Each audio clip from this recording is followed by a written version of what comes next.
একটা ভুয়া দুর্নীতিতে জড়িয়ে পড়ছে। গেল 5ই আগস্ট শেখ হাসিনার পতনের পর দেশের দায়িত্ব গ্রহণ করে অন্তর্বর্তীকালীন সরকার। এরপর থেকে সরকারি চাকরিতে বিভিন্ন পর্যায়ে পরিবর্তনে হাত দেয় সরকার।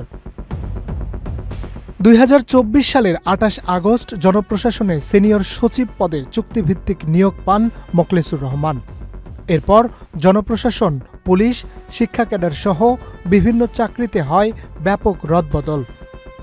আওয়ামী লীগ সরকারের সময় বিতর্কিত 3টি সংসদ নির্বাচনে দায়িত্বে থাকা সাবেক জেলা প্রশাসকদের বিরুদ্ধে ব্যবস্থা নেয় সরকার। সারা দেশে 2 দফায় দায়িত্বে আসে নতুন জেলা প্রশাসক। গেল বছর 2024 সালে 9 এবং 10 সেপ্টেম্বর 2 দিনে দেশের 59 জেলায় নতুন জেলা প্রশাসক নিয়োগ দেয় অন্তর্বর্তীকালীন সরকার। তবে ডিসি নিয়োগের ওই সময়ে সচিবালয়ে উপসচিবদের মধ্যে দেখা দেয় অসন্তোষ। সেই তালিকায় নাম না থাকায় উপসচিব পর্যায়ের একদল বিক্ষুব্ধ কর্মকর্তা ওই দিন জনপ্রশাসন মন্ত্রণালয়ের যুগ্ম সচিব KM আলী আজমের কক্ষে গিয়ে হট্টগোল শুরু করেন। কয়েক ঘণ্টা ধরে জনপ্রশাসন মন্ত্রণালয়ে দেন দরবারের পর বিকেলে তারা মন্ত্রিপরিষদ সচিব মাহবুব হোসেনের কক্ষে প্রবেশ করেন। ওই কর্মকর্তাদের অভিযোগ, ক্ষমতাচ্যুত আওয়ামী লীগ সরকারের আমলে তারা পদোন্নতি বঞ্চিত ছিলেন। উপসচিব হিসেবে পদোন্নতি পাওয়া কর্মকর্তাদের আশা ছিল ডিসি হিসেবে তাদের জেলা প্রশাসনে দায়িত্ব দেওয়া হবে। এরপর 2024 সালের 4 নভেম্বর 5 crore হলেই চলবে, স্যার 10 crore রাখব একটি শিরোনামে গণমাধ্যমে আসে ডিসি নিয়োগে ঘুষ বাণিজ্যে জড়িত ছিলেন জনপ্রশাসন সচিব মোখলেছুর রহমান। তবে তার বিরুদ্ধে আনিত এই অভিযোগকে মিথ্যা এবং বানোয়াট বলেও মন্তব্য করেন তিনি। যে পত্রিকা অথবা যে মিডিয়া যেটা প্রচার করেছে, হয়তো তারা না বুঝে অথবা ভুল বুঝে করেছে। এখন তারা রিয়েলাইজ করে যে ইট ওয়াজ রং। এখানে কমেন্ট হলো এটা একটা ভুয়া, বানোয়াট, মিথ্যা রিপোর্ট করা হয়েছে। ওয়ালটন আবারও মিলিয়নিয়ার অফারে ওয়ালটন ফ্রিজ কিনে আপনিও হয়ে যেতে পারেন মিলিয়নিয়ার।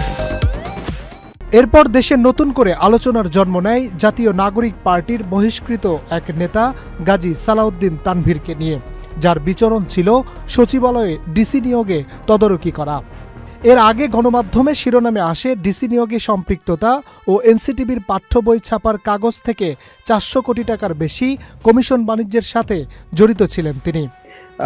বিশেষ করে আপনার যদি অনেক সচিবই আছেন যারা হয়তো ডিসি হিসেবে নিয়োগ পাবেন বা অন্যান্য বড় পদে, সচিবালয়ের মধ্যে বড় পদে নিয়োগ পাবেন, তো তাদের ক্ষেত্রে যেন অবশ্যই তাদের ফেসবুক এবং অনলাইন অ্যাক্টিভিজমটা দেখা হয় যে কারা ওই সময় হলো ছাত্র আন্দোলনের বা এই গণ অভ্যুত্থানের পক্ষে কথা বলছে, বিপক্ষে কথা বলছে, এমন কাউকে আপনারা আবার দায়িত্ব দিয়েন না যারা হয়তো বিপক্ষে কথা বলছে।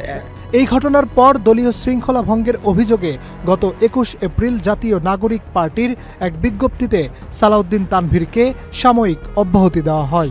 তবে ডিসি নিয়োগে ঘুষ বাণিজ্য নিয়ে সারা দেশে আলোচনা সমালোচনা, গাজী সালাউদ্দিন তানভীরের সচিবালয়ে জনপ্রশাসন মন্ত্রণালয়ে বিচরণ জন্ম দিচ্ছে নতুন এক মোড়।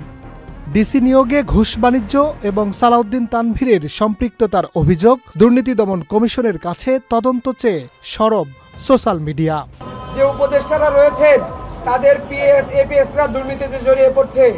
এনসিপির বিভিন্ন তানভীর নামে নতুন দরবেশের উদ্ভব ঘটছে, যারা শুধুমাত্র বই ছাপিয়ে 400 কোটি টাকা মেরে দিচ্ছে। এখনো পর্যন্ত তাদের আমরা গ্রেফতার দেখছি না। Harunur Rashid, channel I.